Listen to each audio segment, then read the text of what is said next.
guys, it's Coach Ro from RocioFlores.com, and today's topic is running a business with depression.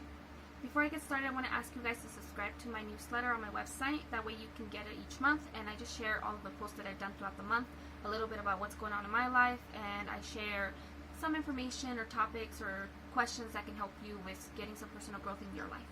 So to begin, I just want to give you guys 5 things to ponder on when it comes to dealing with depression and running a home business. So the first issue is to make sure that you get a real diagnosis. So depression can be a symptom and it can be its own disorder.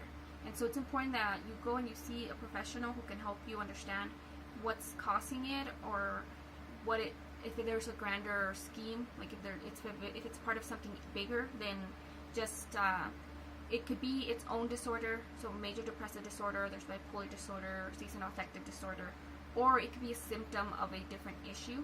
And so depending on what your diagnosis is, how you treat it and how you go about working with it will be different. Another thing is that you need to understand exactly how it affects you. So somebody with that bipolar disorder has a very different experience with depression than somebody who has depression or chronic depression all the time, because somebody who has depression all the time is going to experience it on a daily basis, and they may experience it for a few months, they may experience it for years, or they might just a certain amount of time and then it goes away and then it comes back. People with bipolar might get hit with really highs and really bad lows, and there may not be that much of a consistency to it in their daily days. Each day is going to be different, and they may not really know how to tell when that's happening, and so there's different things to set into order in order for that to not affect your life. And so once you get a real diagnosis, you want to make sure that you have a plan of action to work with. So you want to work with a professional. The reason is because they know best what's going to help you. Now, I know a lot of people are against medication, and they're against seeing a doctor, or they're afraid that they're going to be given a diagnosis, or they'll be given medication they don't want to take. So always be honest about what you're open to doing and not open to doing. Don't tell them that you will take a medication that you're not taking. If you just let them know what you're open to. As long as you're honest, they'll help you make a good plan of action. You could tell them, I don't want to take medication, I don't want any kind of physical intervention, I just want tips on how to make my day go better. And so you may have to see a counselor, you might need to see group sessions. All of that's going to affect how you run your daily life. And so make sure that you have a very good plan of action and you understand what you're dealing with. And that way, from that moment on, then you can focus on the business part. So the second point I want to make is that you want to understand the demands of the job, of the work that you're doing. So there's different kinds of businesses, whatever it is that you're doing at home. If you are having to create products, that's going to be different than somebody who gives a service. And both of them have their ups and downs when it comes to how you're feeling.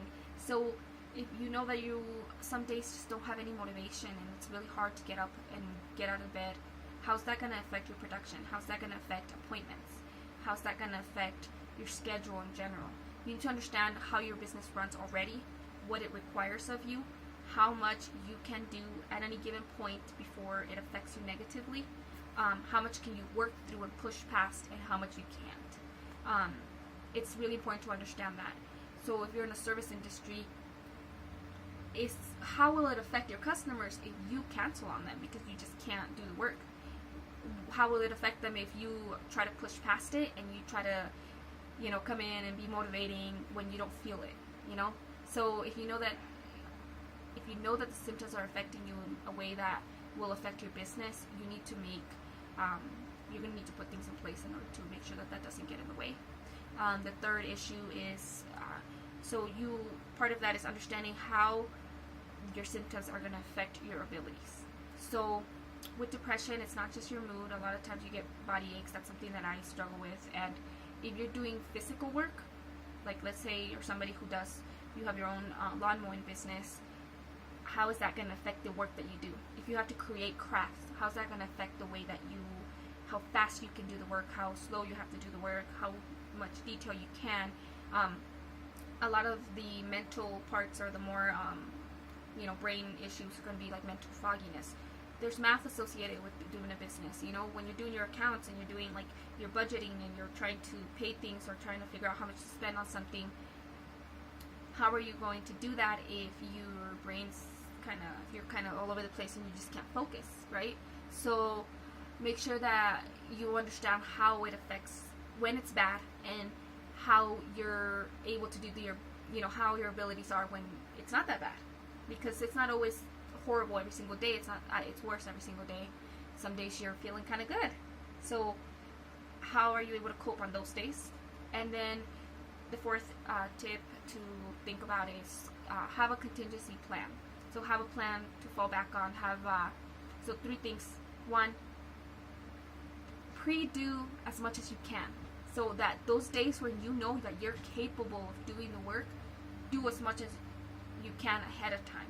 So if that means let's say you make crafts, like I know some of you make crafts, so make more than you would normally do on a day, because you don't know the next day, if you're not feeling that great, if you're going to be able to put out as much production as you would have before.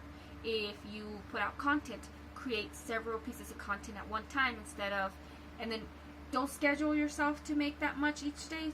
Make sure that you just have a goal of how much you need to make during a specific week. Now, if on Monday you're feeling great, you have the energy to do 5 times the amount, so you could do Monday through Friday, that amount, then on Tuesday you feel great again, go ahead and make the next week's, if you have the ability to do what you need to do. And that way, if on Wednesday you just crash and you crash until Friday, you're covered. You have the stuff made. You have the stuff done.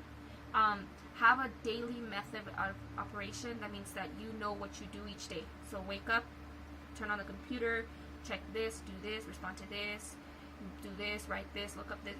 Know exactly what it is that you need to do each day. That way you have an understanding of what you can get away with not doing and what you have to get done. So any little bit of energy that you have and you have to expend on it, you do the things that you have to get done. And it's okay. Sometimes, it's not going to be the most consistent, and that's the hard part. I think people don't understand just how hard it is to do some things. So don't feel guilty. Don't feel ashamed. Don't let people who don't understand you judge you. Just do what you can do, and tomorrow's a new day. And then number 5 is seek support and encouragement. So have people that you can ask for help when you need it. If you have a plan of action with your doctor, you should have a therapist. Maybe you have a support group. Get online. On Facebook, you can find a bunch of support groups for issues like depression, bipolar. And since they're different, it's good to understand other people's point of view, because sometimes people don't understand. So let's say you have just a general support group for people who are running a certain MLM. So you have your people in your MLM. They may not understand the same, that you're having those issues that they're not having. So you get on Facebook and you join a general depression kind of group. They may not understand the specific issues that you may be dealing if you have bipolar. So it's good to see all of it and to get support from people in all sorts of areas of life. That way you can understand, that you're not alone, that it is possible to continue, and that you can do it, but sometimes it's okay when you don't, and you can just do it the next day or some other time. So you don't have to feel like a failure, or like you need to give up, or that so that you don't feel so alone. It is possible to get through this. I think it's so important that you make sure that you talk to your doctor first. Sometimes, a lot of the times, people have depression symptoms, and it has to do with their diet. It has to do with something like their hormones.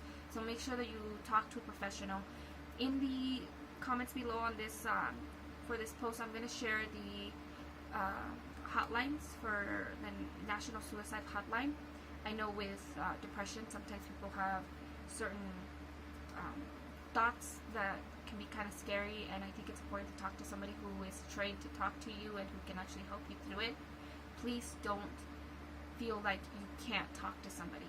So if you're, sometimes the demands of working from home can be really tough, and when you don't hit a goal, or you can't find the person to help you, or you get somebody online or in person who says something really negative, that can push you into a really negative spiral, which can push you deeper into the depression.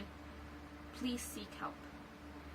Thank you so much for watching this video. I hope that you find it helpful. If you know that it can help somebody else, please share it with them, send it to them, or tag them in it. And thank you so much for watching. I hope you have a wonderful day. Goodbye.